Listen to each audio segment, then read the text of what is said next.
Police tell us that 2 people are dead and a 15-year-old has been arrested, all in connection to the deaths of a Little Rock couple. Thank you for joining us tonight. I'm Sarah Horbacewicz. Police say last night they were called to a home on South Louisiana Street just after 9:30 p.m. When they arrived, they found Lawrence and Deborah Wright dead inside the home. North Little Rock officers then assisted in arresting a 15-year-old in connection to those killings. We now know tonight that the 15-year-old will be charged as an adult on 2 counts of first-degree murder. And right now, authorities in Saline County are looking for an escaped inmate wanted for a Nebraska murder. Now, take a good look at this photo right here. Saline County sheriffs are looking for Wyaye Smith. Smith escaped from the Saline County jail this morning before 11 a.m. He was last seen headed north away from the jail, wearing nothing but black and white striped pants and white shoes. Smith may have visible wounds. He is 5 foot 8 inches tall and has a neck tattoo that reads "Death Before Dishonor." Smith is considered to be dangerous, so if you see him, call 911.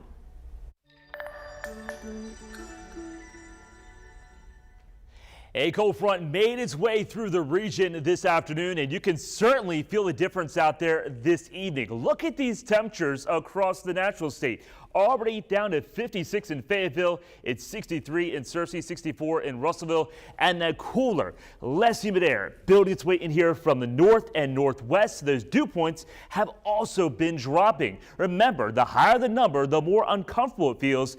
And when you have dew points into the 50s, that is some dry air. So with clear skies in place, the winds pretty light to calm. We're going to start for Monday. Widespread 50s across the area, even some upper 40s if you're watching us in those colder valleys in the Ozarks. Mena, you could drop down to 49 degrees. You folks in the South Arkansas will also wake up to some very comfortable readings. Here's your forecast for the bus stop now on Monday. You may need a light jacket, but you'll be tossing it to the side very quickly because we'll see temperatures right around 80 degrees by lunchtime and highs tomorrow topping out into the low to mid 80s. 90 degrees though will be returning in my extended forecast. I'll have more on that coming up.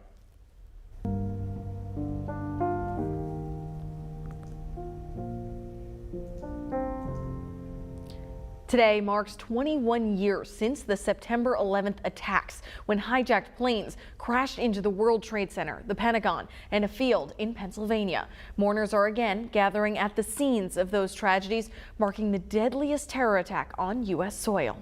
Nearly 3,000 people were killed in the attacks that fateful day. Our nation's leaders were present at crash sites today. Vice President Kamala Harris represented the White House in New York. First Lady Jill Biden took part in the remembrance at the memorial near Shanksville, Pennsylvania, and President Biden spoke at the Pentagon. We raise monuments and memorials to the citizens whose blood sacrificed on these grounds and in Shanksville and Ground Zero, to keep touch of the memory, keep it bright for all the decades to come. And in each of the day's ceremonies came the renewed promise to never forget. Here at home, the Little Rock Fire Department held their remembrance ceremonies in downtown Little Rock.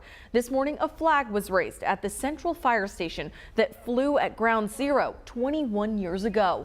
Little Rock firemen say every day they remember the sacrifice of fellow first responders who ran into harm's way knowing they might never return. Pine Bluff fire stations also took a moment to remember the more than 300 firefighters who were killed during those September 11th attacks. Tonight, THV 11's Frederick Price shows us how the department is honoring fallen heroes. Anytime someone gives their life in a line of duty, that's the most honorable thing you can do. On this day, Pine Bluff firefighters honor the thousands who heroically risked their lives to save people on September 11th. It's our small token to make sure those members that lost their lives, let them know that they're gone but not forgotten. Fire Chief Sean Howell, along with others, joined together at 8:58 Sunday morning to listen to the firefighters' prayer around the American flag. At 8:59, the time the South Tower collapsed in New York City, emergency sirens blared for 1 minute, followed by a moment of silence.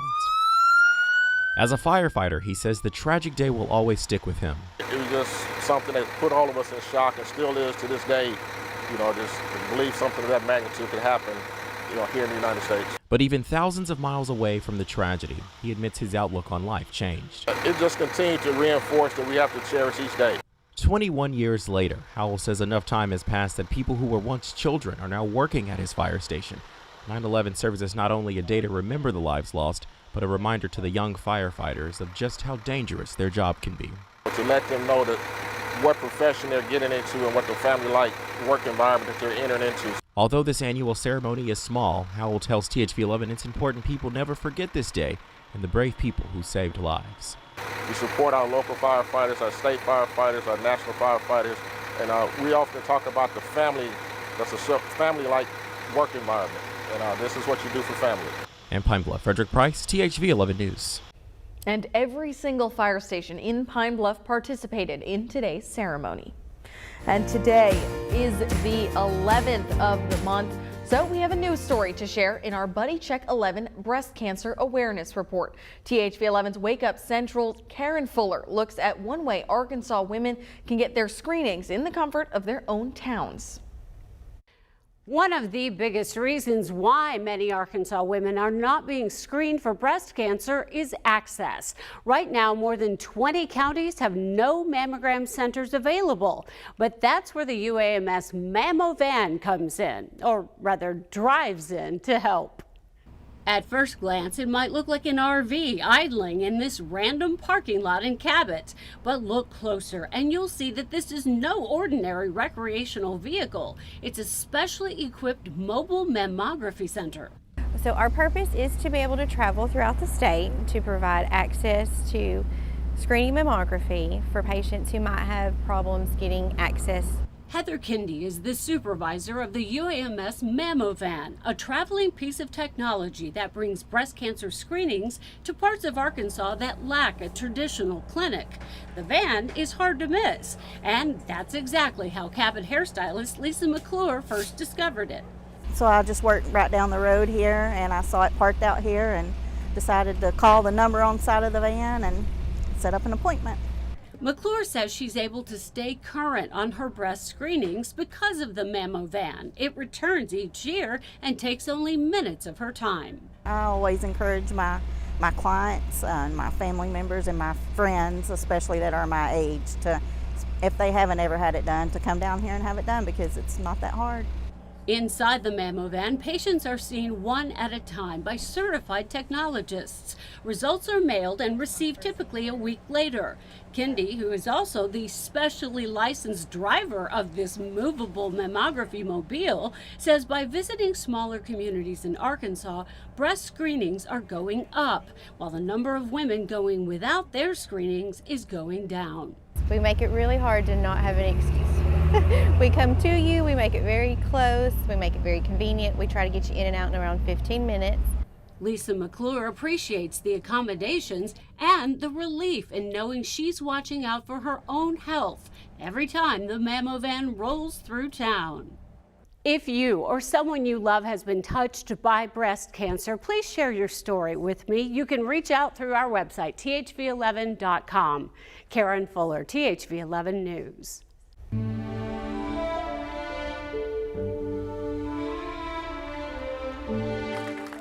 Applause and tears greeted the hearse carrying the flag-draped coffin of Queen Elizabeth II. She was a lovely lady, great mother. As the nation continues to mourn her loss and honor her legacy. I think it's just important to be here, just important to say goodbye.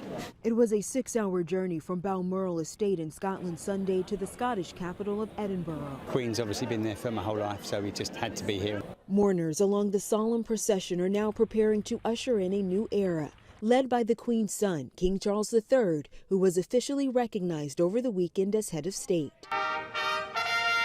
God save the King!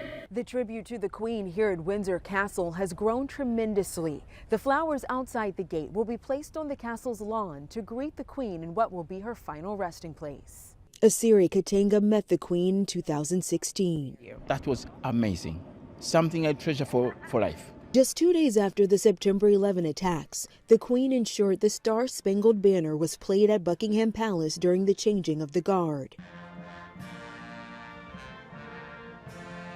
Years later, she visited the site to honor the victims. I remember a message sent to the American people. Grief is the price we pay for love. The White House says the president will attend Queen Elizabeth's official state funeral at Westminster Abbey in London next Monday. Danya Backus, CBS News, Windsor, England. Tonight, we're going to check into one of the latest social media trends. What would you do for a good night's sleep? After the break, we'll verify whether or not mouth taping is safe. But first, Nathan. Sarah, true taste of fall is moving into Central Arkansas to begin your Monday. But what can you expect for the rest of the work week? I'll have that answer coming up.